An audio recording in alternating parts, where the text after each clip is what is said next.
Hi, this is Howard Cooper, and before we jump into this podcast interview, I just wanted to share that I've been lucky enough over the last couple of years to have interviewed a bunch of other leading therapists and agents of change, really exploring their take on everything rapid change related. What you're about to see was recorded a little while ago, but it still holds tremendous value if you're someone that wants to learn about how to help people make quick behavioural shifts. So I hope you enjoy, and to make sure you don't miss any of the new releases, then take action and click that subscribe button, and then you'll be kept in the loop when any new episodes come out. Welcome to the Rapid Change Matters podcast. My name is Howard Cooper, and for over 14 years now, I've been fascinated with helping people to create personal change quickly.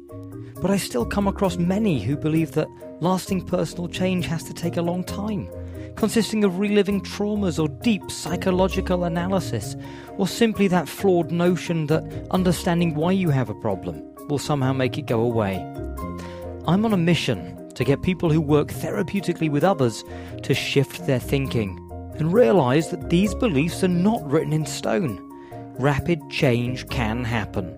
So, to help you open up to what's possible, I'm interviewing top therapists and agents of change who are out there getting real results with real people really quickly.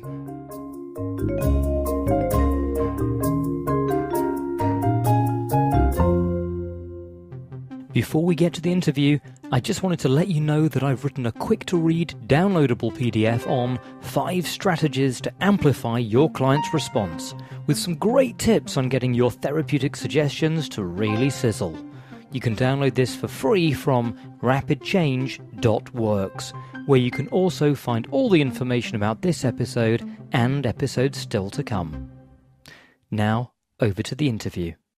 It gives me great pleasure to introduce our guest for today, Sarah Wall, otherwise known as the Fit Mind Trainer. Sarah is an expert hypnotherapist who specialises in helping people to train their minds to change their bodies. She's worked with hundreds of clients in the UK, USA and South America to achieve fast yet long-lasting positive results. So she is certainly no stranger to this rapid change conversation. Welcome, Sarah. Hi, Howard. Thanks so much for that fantastic introduction. Absolute pleasure. Jumping straight in, why don't you tell us a little bit about yourself, what you do and how you got started? Okay, so as you mentioned, I'm the Fit Mind Trainer, and I specialise in creating awareness and teaching about the psychology of change. So specifically for women's health and what it takes to create the habits and the mindset shifts that are really necessary to maintain both a fit mind and a fit body. Fantastic. And is this an area of interest that you've always been fascinated in? Yeah, it is. And actually, I started off, I'm a pretty experienced solution-focused psychotherapist and senior hypnotherapist. So I've done quite a lot of varied work over the last 10 years, always helping people to quickly change unwanted feelings and behaviours. For example, to stop smoking or to give birth, to get pregnant, to lose weight. But yeah, it's always been a real fascination for me, the human body. Right? And how we choose to fuel it, our nutrition, and how we move it and take care of it, like exercise and sleep, and really how our thoughts and feelings all tie together to create this environment in which we live out our daily lives. So it's really centered on these 3 things: the food, the exercise, and the thinking is the basis of whether we thrive or whether we just survive, right? And, I noticed over the years, I started off working one-to-one with people that whatever problem they brought to therapy, I knew I could help them change quickly, but I became really passionate about creating this self-awareness in people by teaching them the skills, that they could implement into their own lives to really thrive. So it's kind of a combination with the therapy, along with some education about food and exercise as well, meant that those changes will be long lasting, and even help them deal with future problems that might come up in a better way. So, that's how the Fit Mind training program came into existence. And primarily, I think I see myself now more as a trainer or a teacher rather than a therapist. And I think approaching change in this way helps break down that idea where the therapist is seen as the change maker. Yeah. And it puts the power to adapt and grow back into the hands or the minds of the client. It's interesting to me that you talk about client taking responsibility for the change, and that one of the things you do is to facilitate that happening. I guess I'm curious as to, has that always been the way in which you've worked? Yeah, it has always been the way in which I've worked with my clients, because I've always come from the understanding that the clients are the experts in their problems, right? So, I remember that, there's been times when, even right from the beginning, when I first qualified and started working with people, that they'd bring things to the therapy room that I would have really a little idea about how to handle it, about their actual problems. But by knowing that the client themselves was the expert in their problems, and actually, the problem would bring through it the solution as well, then the way that I've always approached that is by making sure that the client's aware that they are the person that's bringing about the change. Yeah, so that it's not that relationship with the therapist where they're reliant on you providing some kind of magic wand solution. Yeah, so that really empowers the client to feel that they are the ones who are capable of change. And, as you say, you are there to facilitate them doing that. You see, I think it's interesting when you say, you talk about the magic wand, because I think there is a misunderstanding for many people that things like hypnosis is a magic wand, and that people turn up and they go, oh, do your stuff. Do you think there are other misnomers that people have about hypnosis or change work that you would rail against or try and dispel? Yeah, that's an interesting one. I mean, of course, as soon as you mention the word hypnosis, there is an image that comes to people's minds about being made to do something against their, that they're not in control of, perhaps, doing something that someone else has suggested that they do. So it really centers around the power of suggestion. And that's the part that people, have a really big misunderstanding about when it comes to using hypnosis for therapy versus hypnosis on the stage. So I think, again, this is why it's so important in what I do in terms of creating awareness around the psychology of change, is for people that are coming in and looking for help. After all, all help is self-help, really, whether they're picking up a book or watching something on YouTube or going to see a therapist in person. It's all self-help. And, so really having the client understand part of that process. Yeah, they don't have to be an expert in the processes that you're using to help them create that change. But by giving them an understanding of how their mind works, which is, part of the fit mind training that I do, then they can really, it dispels a lot of the myths around the idea of the suggestion. Yeah, so it dispels the idea that someone else is going to make them do something that they don't want to do. So I think my clients feel really comfortable when we do hypnotic work, and when they get their hypnosis downloads or the live hypnotic work that we do, they're really comfortable with the idea that the change is really coming from within their minds, and they're the ones who are in the driving seat for that. Tell me about should we say the mind-body connection, because I think there are people out there that don't appreciate how connected they are. Is that something that people, when they're thinking about weight loss, getting fit, becoming healthy, they struggle to grasp just how intertwined the mind and the body are? First of all, I think that people's general understanding of mind-body connection has changed a lot in the last decade.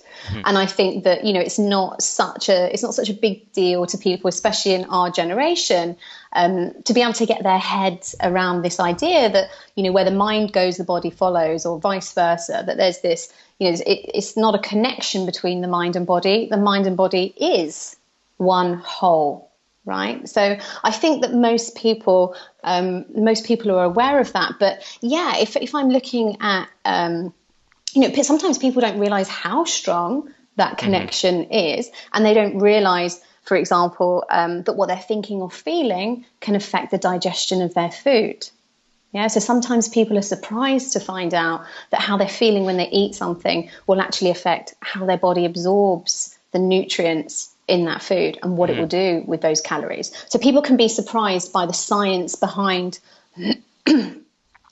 they can be surprised by the science behind the mind-body connection. But I think people get it now. People get it. And if anyone's struggling to understand it, then yeah, I used to do a lot of hypnobirthing training for couples when they were preparing for the birth of their children. And, some of the best ways to explain things was either talking about sex or talking about doing a poo. Those are like my two go-to responses for most things. I think most things can be explained when it comes to the mind body. Yeah. Trust me on this one. You should come on one of my hypnobirthing classes, you'd see. But yeah, I mean, there really isn't anything as evident as looking at, what happens with sexual responses, especially with men.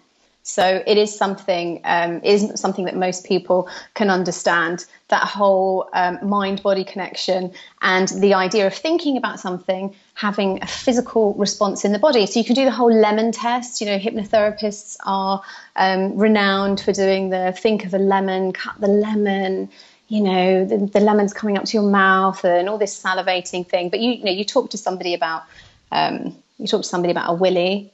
You talk to somebody about a sexual response, especially in men, which is much more obvious. Then they get the idea that what happens in your body is. It's not hard to understand.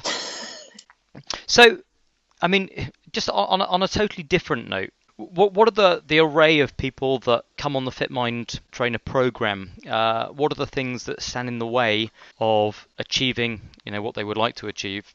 And are there similar patterns? Yeah, so people often come into the program and with different reasons or different goals in mind, but this is a program exclusively for women, and most women initially come into the program because they want to lose weight. Okay, so they come into the program with the goal of losing weight, either thinking in terms of pounds and kilograms or inches off their waist, or changing their body shape in some way. But the focus really is from them, in the beginning at least, on changing their bodies. So the patterns that they have that are really holding their problems in place, yes, they essentially are quite similar. Right. And, the reason for this is because in our culture, we have always assumed that weight loss or wanting to lose weight or change your body is an acceptable thing to do. So what I find with the women that come onto the program is they've never really asked themselves why. The big question, why they want to change their bodies, and not just why they want to change their bodies, but what that is going to do for their life, what that's going to do to make their lives better, for them to thrive rather than just surviving. So initially when they come onto the program, perhaps the reason why they came in seems to be similar, or seems to be the same reason amongst all the different types of women. And the pattern that's holding it in place, can be something that unravels at a different time on the program for different women, depending on what's going on for them. For example, some people who come in and they know they have a really tricky relationship with food. Yeah. So somebody can come into the program and one particular week on the course will be a massive aha moment for them, where they'll experience a massive, a sudden change in the way that they feel, the way that they're viewing the situation with regards to food. And that will be one of the keys for them for having long-lasting success with their body. For somebody else, it might be when we get to the part about limiting beliefs. Okay, when we talk about, what you really believe you're capable of, and when we talk about identity and identifying with, who you are physically as well as emotionally. And that might be a big aha moment then.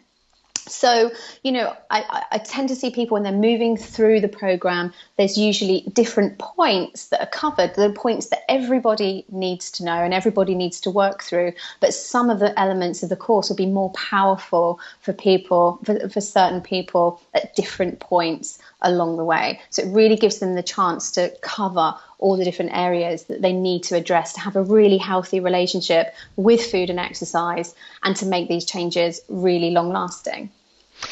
And what would you say those aha moments are? I mean, is it a conscious understanding of something that's been holding them back, or something unconscious, or the merging together, or what is an aha moment? Yeah, that's a good question. And I would say that there is definitely a combination of those two, but I think it's the conscious aha moment that is more recognizable to the client. So that's something that they will feel instantly and want to tell me about. Yeah. So sometimes it can just be the way that they've been viewing the situation. Perhaps it's been an awareness of, for example, waiting for something to happen in their life when they have lost weight. Yeah. So it could be the realization of how they've been using losing weight to not get on with something else in their life, and that kind of realization that that's happening. Sometimes it could be a practical realization. It could be the realization of how their body works on a hormonal basis and the biology of their body, and understanding how much their mind has been holding certain patterns in place that have stopped them being able to lose fat efficiently. Yeah, and to have their hormones balanced. So we talk a lot about cortisol and about balancing hormones and the fight-flight response. So it's really a complete education for them to understand, in a gentle way, to understand the technicalities of how their body and mind work. But at the same time, so that on an unconscious level, because they're receiving their personalized hypnosis downloads to listen to each week as we move through the program, then on an unconscious level, they're getting all of that information reinforced so it can really become effective on a deeper level. Sure. Because I have spoken with therapists around this issue previously who, they will often state, well, you don't need to consciously understand something for it to change. And I'm just wondering where you stand on that, or whether actually the conscious understanding, it sounds like, is an integral part of this, or letting the client know that they are experiencing change. Yes, and I think this is a really important point that you bring up, Howard, because if I was working with a client on a one-to-one basis, then I would say that there was no need for them to understand, on a conscious level. For example, if they came in because they had a phobia of water or flying, they had a fear of flying, then they kind of, there's only so much you need to know about how that works to be able to move forward. So you need to understand why that's happened. You don't need to go back into the past and look at why you developed that fear of flying or of dogs or whatever it is. You don't really need to understand exactly why that happened. But what you do need to understand is how you're responding and how that's normal.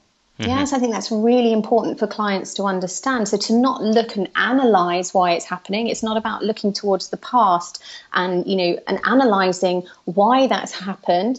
It's about recognizing where you are now so that you can feel that this is normal. So you can bring down that overwhelm. Okay, so you can calm things down because, you've got to be in a space where you're able to change. You've got to be able to see things in a calm way. So I think part of it is normalizing. So I would do that with a one-to-one client. I would always make them aware of the process of change in terms of this is a very normal thing.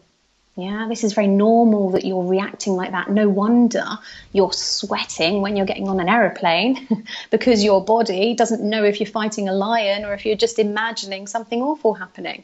So I think it's important to normalize it. The difference with taking people through an online program is that there is a larger element of education because we have more time.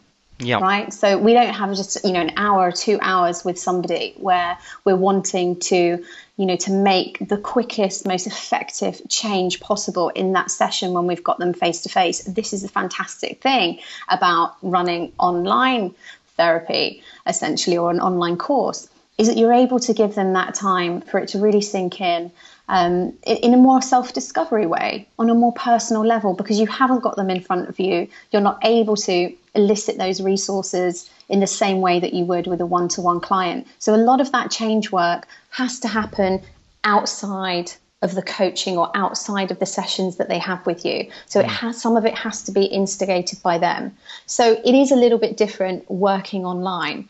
But the process is working towards the same end. We're still working on rapid change. This is only a 4-week course, and the kind of changes that they get even in the first week in terms of, how they're viewing the situation, how they're feeling about themselves is, a massive steps. But it's really not a one size fits all, and it's really not a straightforward thing to deal with why people want to change their bodies. So we do need to allow some time to make sure that we've gone through all the different elements that could be holding problems in place for different people, because those different elements apply to all of us in to some degree.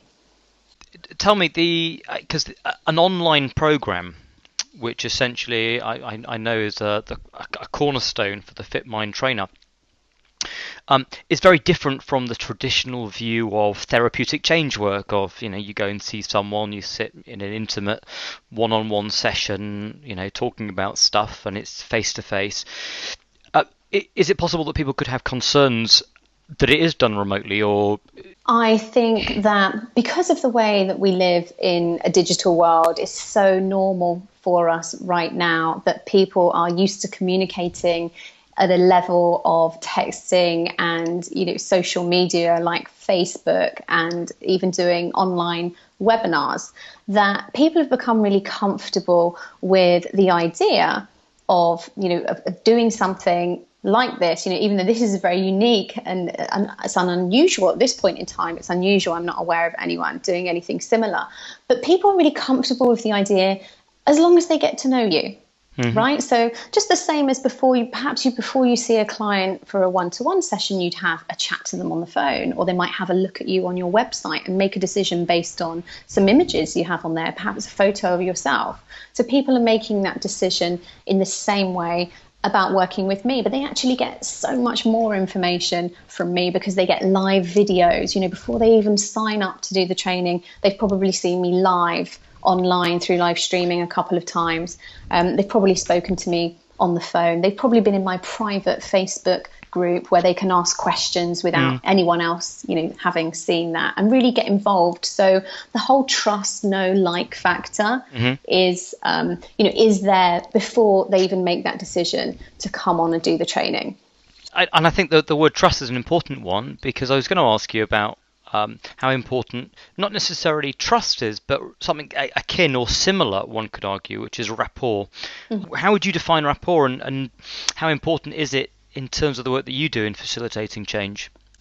Well, of course, rapport is extremely important, and it's really one of the cornerstones to any human interaction, and is the basis really of knowing that we understand each other, right? So people want to be understood.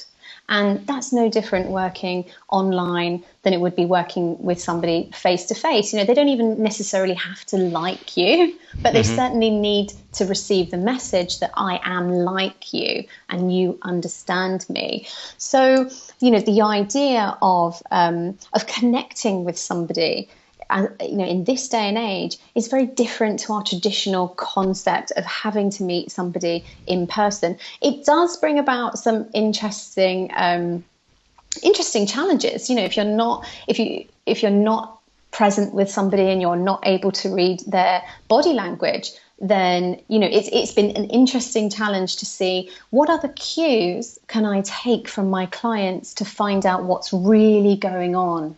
Yeah, if I can't see their body language, if I don't have them in front of me. So actually, it makes my job in some ways a little bit more challenging. But People are so used to expressing themselves now, and you can see, through people's words, the way that they express themselves in an email or the tone of their voice on the telephone. There's enough information that I'm getting from my clients to be able to work with them in a personalized way without having to see them face to face.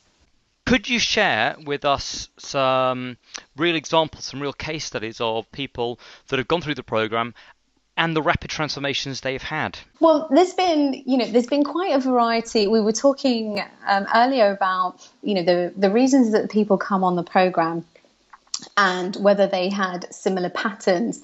And although the patterns that tend to hold the problems in place are similar, the life story or the reason that the person comes into the program can be very different. For example, Holly came into the program and she'd already lost a great deal of weight. I think she'd lost over 5 stone over the course of a couple of years. And the problem that Holly had is that even though she'd lost the weight, she found that the style of thinking and the way that she was feeling about herself hadn't changed. Okay, so she had changed her body, but she hadn't changed her mind. So Holly came onto the program as, it could even be seen as she kind of came in a kind of from the other side of things, that her body was already in a place that she wanted it to be, but, her mind wasn't there yet. So when Holly came through the program, what was really important for her was not losing the weight, but was to feel that a weight had been lifted from her shoulders. That's actually what she said to me after she'd finished the program. Yeah. So she came out of the program feeling completely different about herself, feeling much lighter. Okay, so she'd already lost 5 stone. She didn't need to lose any more weight, but she needed to feel lighter. And that's what the Fit Mind training did for her.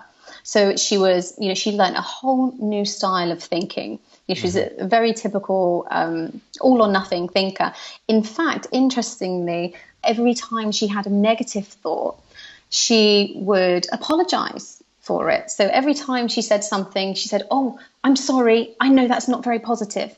Oh, I'm sorry. I shouldn't think like that. Oh, that's not a very good thing to say." So I think the interesting thing I've seen is that we've kind of been programming people into this whole positive thinking, positive vibes world. And we're not really allowing people to be human. We're not really allowing people to fail. Yeah, people aren't understanding that, failure is information. When something goes wrong, you learn and you grow from that. Yeah. So when Holly came through the program, she learned a new style of thinking.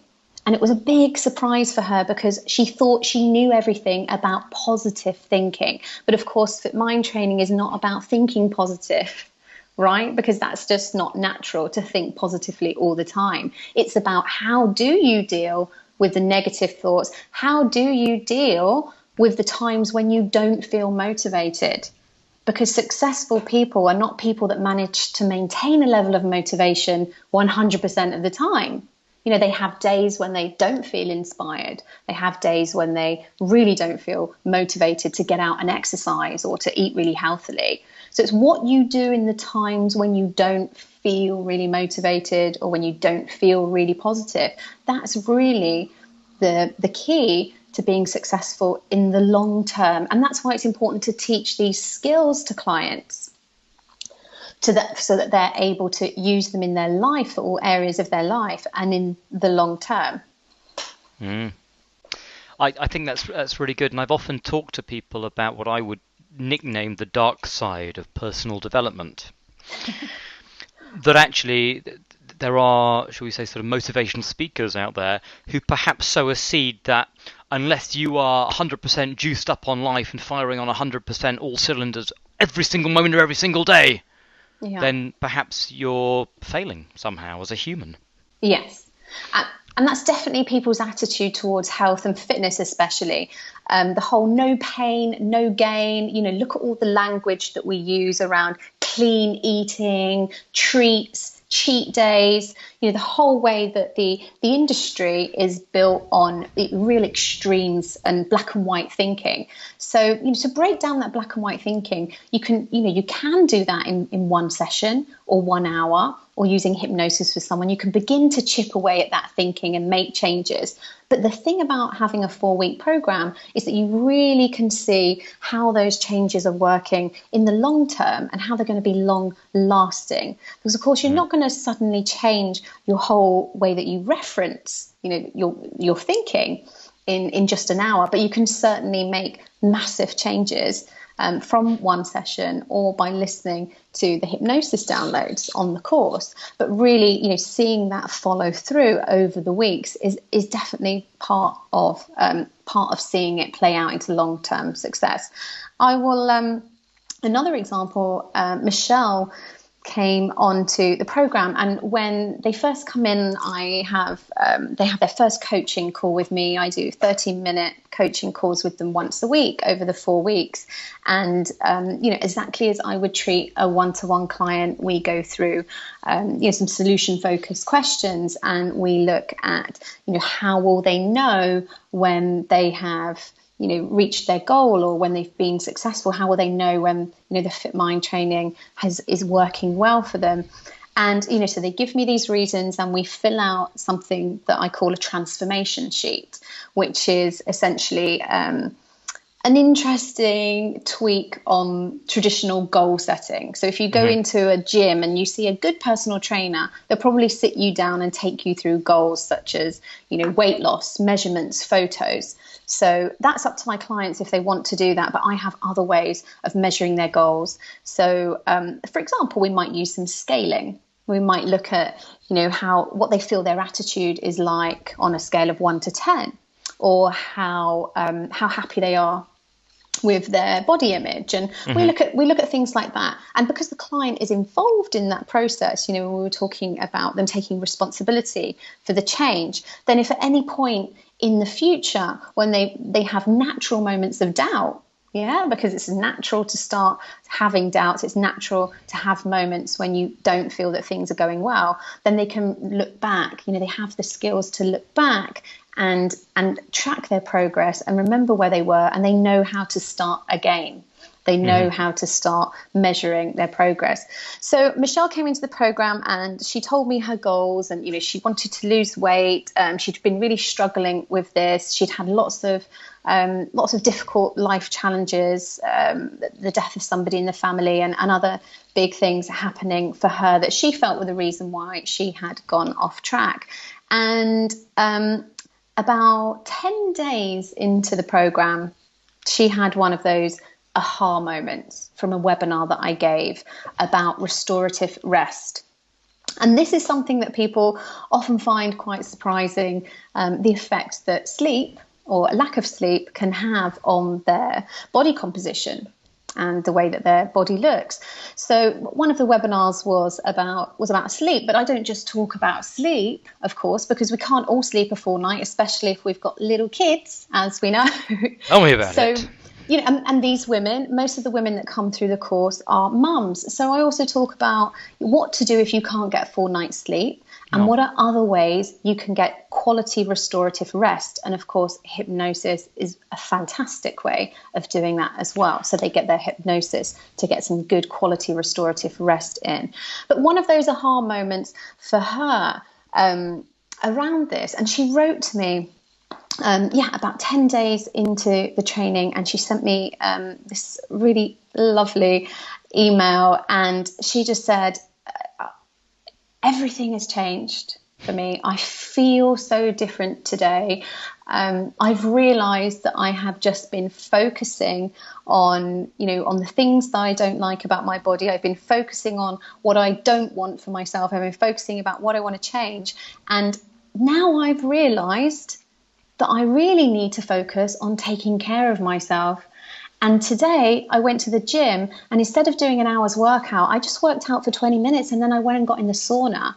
And then when I finished doing that, I went to work and I actually headed up a meeting that I've been scared of doing for the past 6 months. Every time they'd ask me if I would chair a meeting, I would say, no, I'll do it next time. So I went to work and I chaired this meeting and I felt so confident. So she'd had this kind of breakthrough in this idea of putting herself first.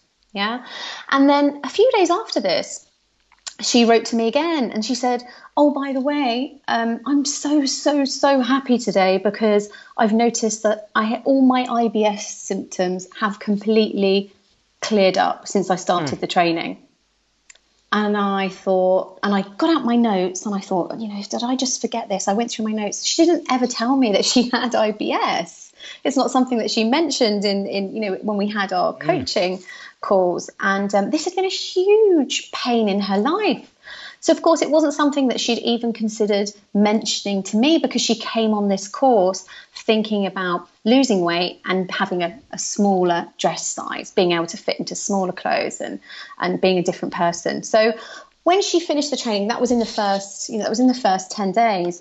But, when she finished the training, she had been symptom free for the whole time on her IBS. And that actually became, although, she did lose weight as well, that became much more important to her than the weight loss. The weight loss became like an extra bonus, like a secondary benefit to the changes that it made in her life.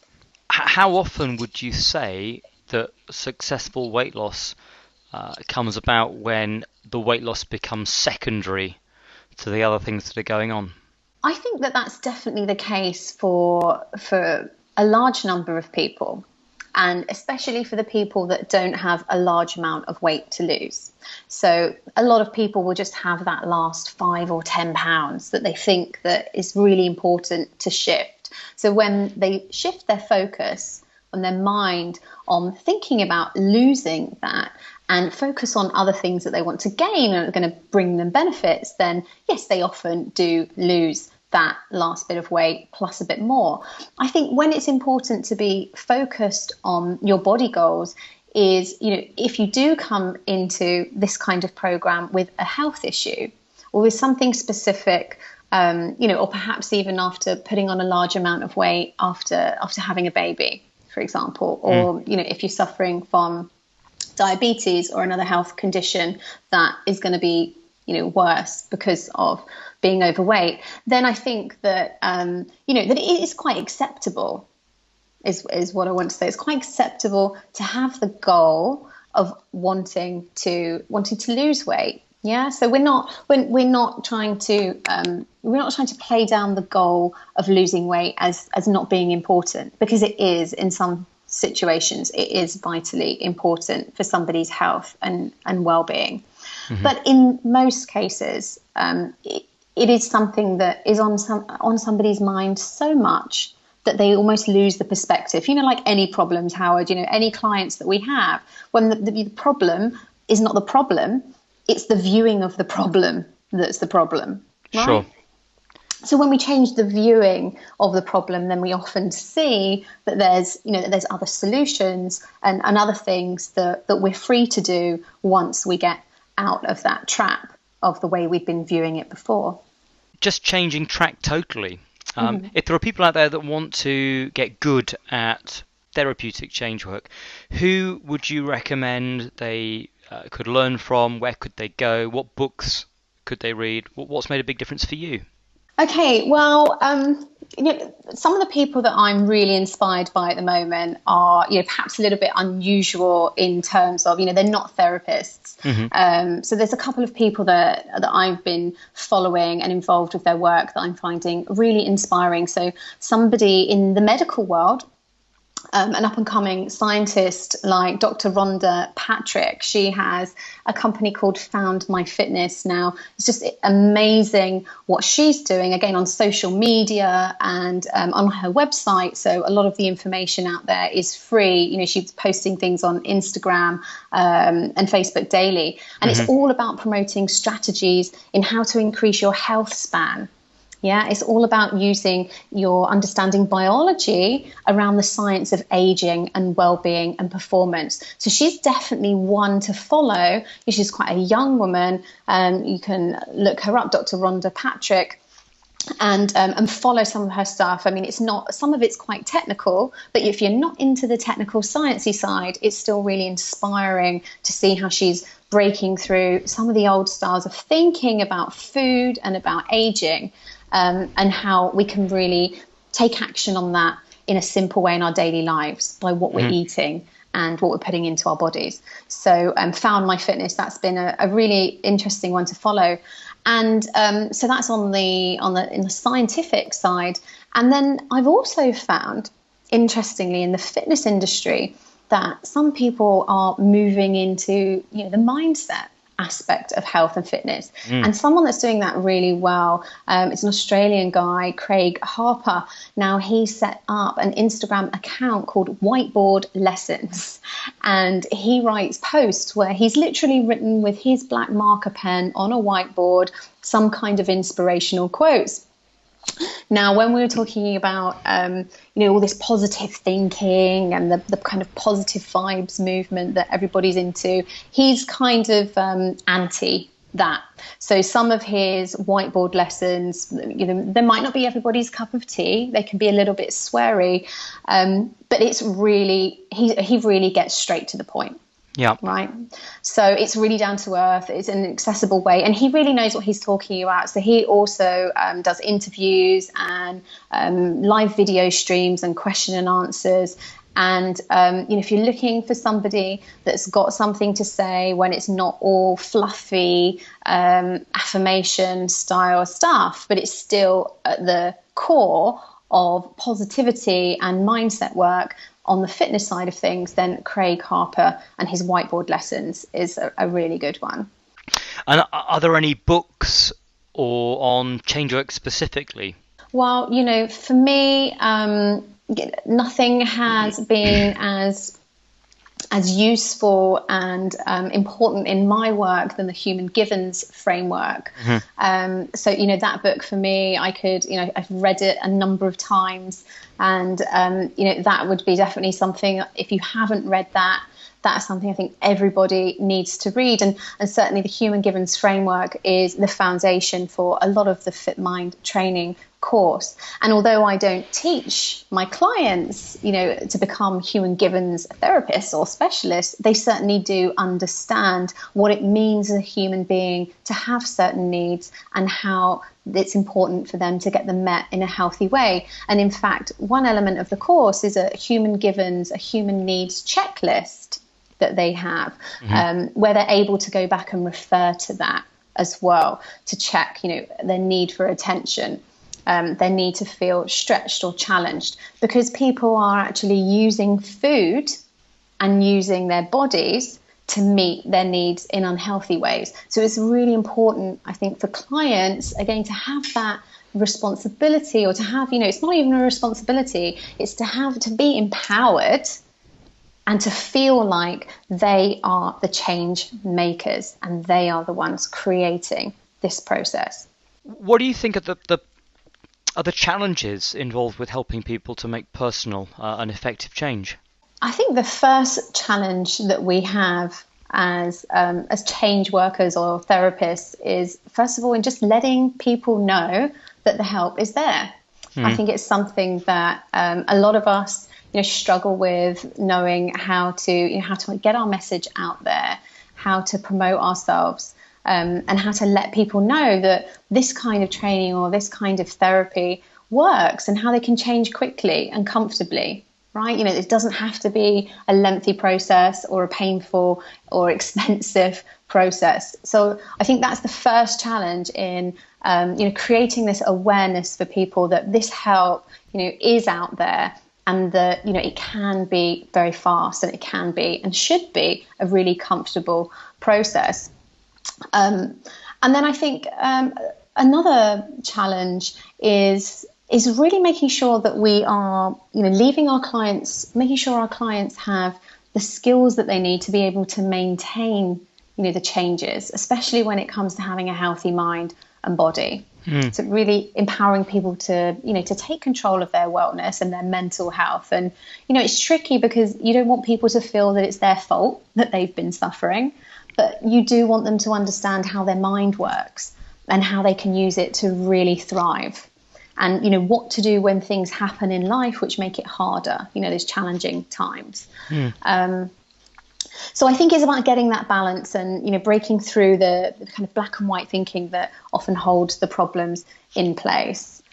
If people want to get in touch with you, find out more about the work you're doing and learn more about the Fit Mind program, how can they do that? Well, I'm pretty active on social media, so you can find me on Facebook at Sarah Wall Fit Mind Trainer, and there's a lot of information there about what I do and the training, and also just daily inspirational and interesting alternative stuff. And I also have a free support community. It's a closed group just for women, which is Fit Mind Training with Sarah Wall. So you can search for those on Facebook and come into the group. If you want to know more about me on a personal level, I'm really open about what I do. I'm really open about my life, as I'm a single mum. I've got 2 kids, and health and fitness is a massive passion for me, and coffee as well. Did I mention coffee? So if you're interested in if you love any of those things too, or if you're just interested in following my journey, then on Instagram I get a bit more up close and personal to my personal journey and what's going on for me, as well as that my clients follow me on there as well. So there's some it's kind of professional stuff, but I think the lines between your personal life and your professional life are kind of blurred these days with with this online world that people can find you anywhere. So I'm really open, I'm really upfront about about my personal life, and I think that helps people as well. We talked about the trust factor and the know factor. I think they feel that they know who I am, they know my story, and it's useful for them to see what's happening in my life. So you can come along to an online masterclass. You can sign up. There's a link on my website, which is thefitmindtrainer.com. So just to reiterate to all the listeners, all of the links and all of the ways of getting hold of Sarah we will put on the Rapid Change website, as well as the information in the episode guide on iTunes. Sarah, thank you so much for taking the time and talking to us today about Rapid pleasure. Change. Thank you. And look forward to hearing all sorts of wonderful things about the Fit Mind Trainer program moving forwards. I hope you enjoyed this episode, and if you did, why not share it with anyone you think might be interested, and even head over to iTunes to give us a glowing review. You'll find more about what's coming up on our Facebook page, facebook.com/rapidchangeworks. And of course, you'll find all the links related to this episode, plus those free 5 steps to getting your suggestions to sizzle over at rapidchange.works.